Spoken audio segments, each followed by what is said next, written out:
Second best in Blue Lock isn't a rank, it's a role. And without it, number one doesn't exist at all. See, the problem is the world doesn't teach you how to operate from that position. It just tells you to keep on climbing. And if you never figure out what you actually are, you'll spend your whole career being useful to everyone except yourself. Now, here's the thing that nobody wants to admit out loud.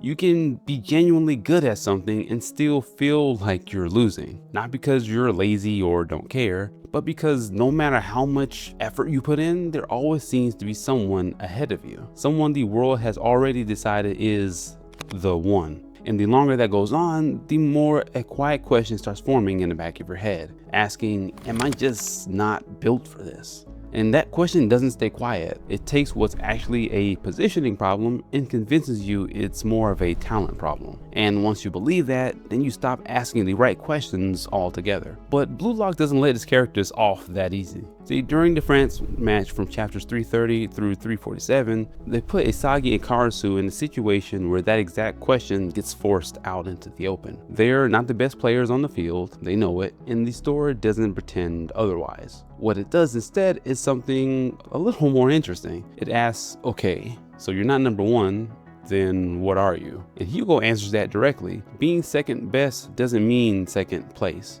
It means you have a bird's eye view. You understand the number one better than anyone else. You see the whole field, and from that position, you can move things that the person out front never even notices. And that's not consolation. That's a different kind of power. So here's what that means. Second best, again, isn't a rank, it's a role. And most people who feel stuck aren't lacking the talent, they're lacking that role clarity. They're trying to win a game that was never designed for how they're built. But that role has two very different expressions, and which one you're playing determines everything.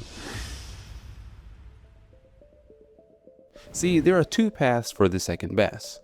The first is what I call the path of the Kingmaker. Now this is Karasu and Hugo. See, the Kingmaker understands something most people never really figure out. That the greatest form of control isn't being the one everyone watches, it's being the one who decides what's possible. Karasu knows exactly what he is. His stats, his specs, his natural makeup, they make him a great playmaker, a midfielder, not a striker. And for a long time, that felt like a ceiling, like he'd been handed a lesser version of the blueprint. But when he stops finding what he is and starts operating from it, then something shifts. He reads the field and guides Hiyori to a goal nobody ever thought was even possible. And then he links up with Shido, someone who's essentially uncontrollable by anyone else, and uses both him and Baro to manufacture another amazing goal. By working through these wildcards, Karasu positions himself as the new king of Blue Lock. But he never once sees himself as lesser, he sees himself as in control. And Hugo puts it plainly.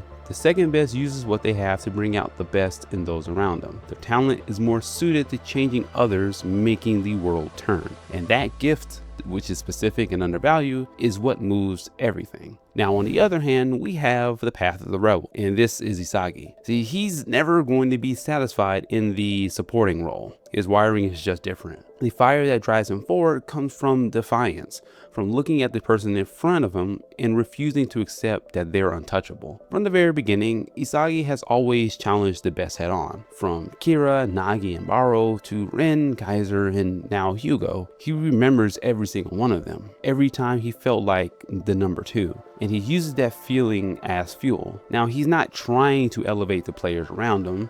He just forces them to evolve through his own growth. See, he already mentions this about Isagi during the NEL. He notices how his pursuit of overthrowing the best drives his own development, which in turn pulls everyone around him to a new level. Now, both paths come down to the same thing: influence. The Kingmaker builds it through trust and connection. They serve, sacrifice, and see others clearly, and that earns them a loyalty that titles never could. The rebel builds it through competence and challenge. They push, grow, and refuse to settle, and that standard forces everyone around them to rise to it. Neither path is wrong, but both are necessary.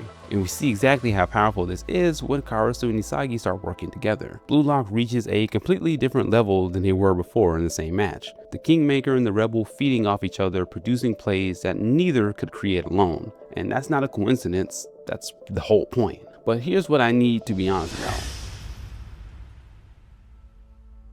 Now, both paths sound pretty awesome, but they have a trap, and if you don't see it coming, it quietly dismantles everything. For the Kingmaker, that trap is self-erasure. The same self-sacrifice that makes them powerful can become self-destruction. At some point, giving stops being generous and starts being avoidance, because pouring into everyone else can eventually stunt your own growth. And we see the edges of this with Karasu. He feared that this would happen if he kept playing in positions that he didn't want. The moment he starts deferring entirely, when he stops pushing his own game forward, his influence starts to shrink rather than grow. And for the rebel, the trap is losing the anchor. There's a fine line between defiance and chaos, between challenging the best and just rebelling for the sake of it. If Isagi's pursuit of number one stops being about growth and starts being only about ego, then he stops evolving. The pressure that was supposed to push everyone forward starts destabilizing the team instead. So the second best is only dangerous when they stay anchored to who they are. And the question I have for you is,